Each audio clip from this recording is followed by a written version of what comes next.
Welcome back to the channel. In this video I'll be going over the changes I've made to my 2014 Chevy Caprice Police Patrol Vehicle, or PPV, over the last couple weeks. And the first one we'll be going over are the swap out of those steelies for some aftermarket rims and tires, losing about 10 pounds on each corner of the vehicle, which is a nice weight reduction. And I ended up going for kind of a black stealth look because that's the general theme of the car at this point anyway. And here they are. They're KMC KM716 Nomads. They're 18x8.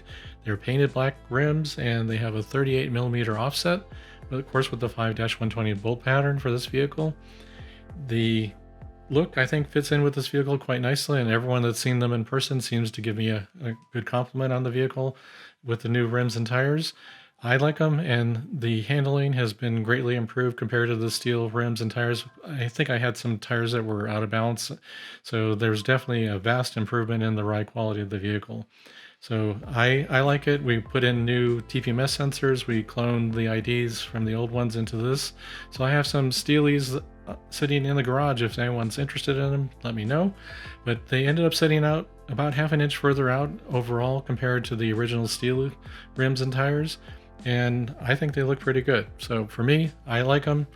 I know others might not agree, but most everyone that I've seen so far seems to love them. So that's the first change. In the next sections of the video, we'll go over some windshield scratch removal that I did with a product that I'm going to be testing out, then changing out the reveal moldings on the outside of the windshields and adding a auto dimming Homelink mirror for the vehicle. So let's get on with the rest of the video. One issue I wanted to correct with my Caprice are some scratches that are present on the outside of the windshield by the driver's side A-pillar. I found this windscreen polishing kit on Amazon. It had there were some negative reviews, but most of them were positive. So if you, after watching this, want to go ahead and purchase that, I do have an affiliate link down in the description section of the video. You can click on that, and I will make a commission to help support the channel.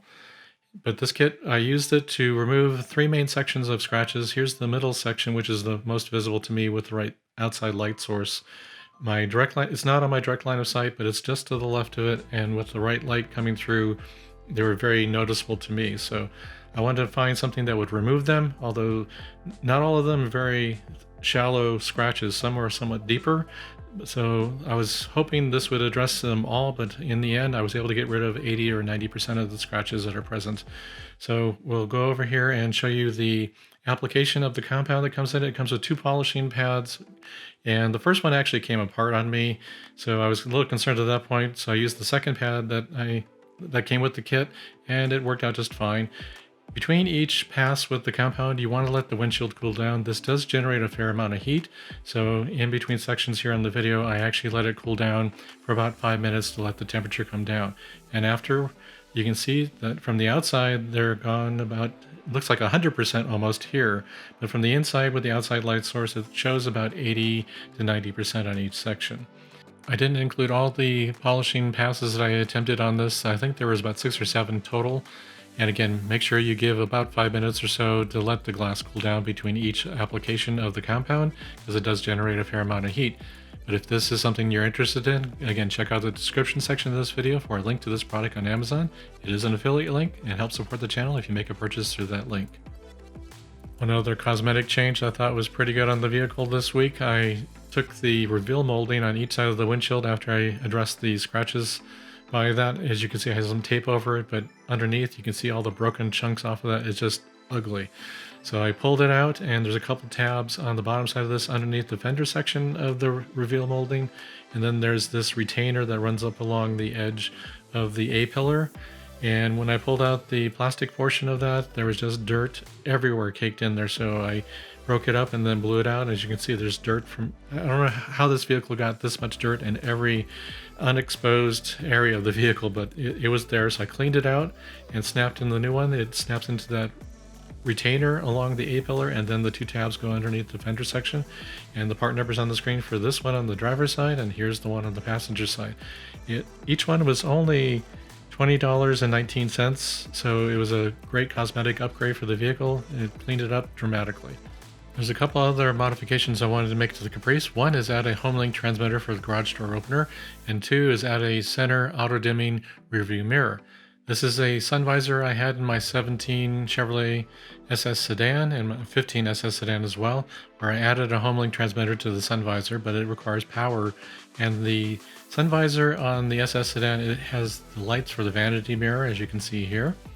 So the power supply was already present in the SS sedan, but it's not present in the Caprice since the sun visors did not contain lights.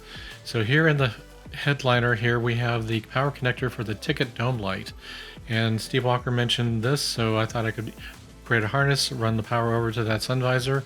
But in the end I still wanted the auto dimming center rear view mirror, so I ended up purchasing this Gentex 50-GNK40A mirror, which I found on eBay. A guy had purchased it for his Golf R but never installed it, so I got it for about $70, including the generic wiring harness that comes with it.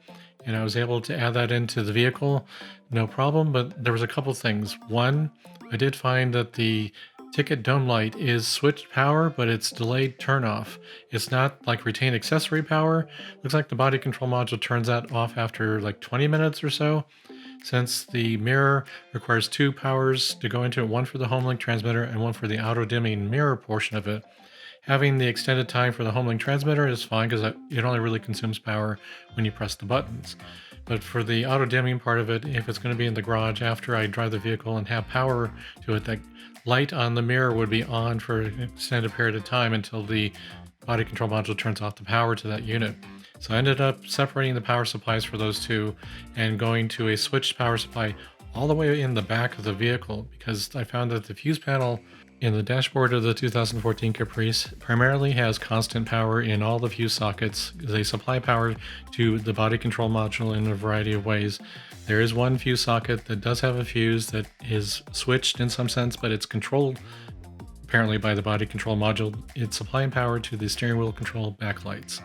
Every other open fuse socket basically had no connectors or had no power, so I used the steering wheel control backlight fuse socket to add a fuse tap, and it just wasn't appropriate for the auto dimming function of the mirror, because at odd times you'd open the door, let's say the driver's door, and then all of a sudden the backlights of the steering wheel controls would come on, and of course then the light on the mirror would come on saying that the auto dimming part was getting power. It just didn't make sense. Plus I didn't want to confuse the body control module with an extra load on that circuit. So I ended up running that wire all the way back to the trunk, where I have that one switched fuse socket that I found for powering the dash camera battery charger relay. So that's where I ended up sourcing the power for the mirror for this particular part of the mirror. The headliner power supply for the ticket dome light is what's supplying power to the Homelink side of it. And again, that's not drawing power while you're not pressing the buttons. So having the extended on time after the ignition off for that particular circuit is not a problem, since it's not going to need to consume any power. So that's how I ended up getting a Homelink transmitter and an auto dimming rearview mirror in my 14 Caprice. You're looking at the carpet I recently acquired from a 2014 Caprice. I was lucky enough to be the first person to take a look at that vehicle after the local wrecking yard acquired it. Carpet was in decent shape overall. Got it out of the vehicle, brought it home, cleaned it up. I'm letting it dry out for a little bit because I used some cleaner on it, and once that gets ready to be installed, I'll pull the seats again one more time and get this carpet installed. And the front has those little pegs where your mats hook into, and I have my Lloyd mats left over from my Chevy SS sedan, so those will snap right in to make the car feel more like a regular passenger vehicle. Well, that wraps up the changes I made to the Caprice over the last couple of weeks. Thanks for watching to the end of the video, and if you like the content on the video, make sure you hit that like button. Subscribe to the channel if you haven't already, it's free. Make sure you hit that bell notification to be notified when I upload new videos to the channel.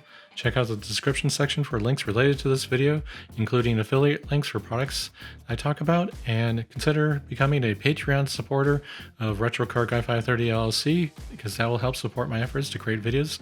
It does take a lot of time and effort to make them. Thanks for watching.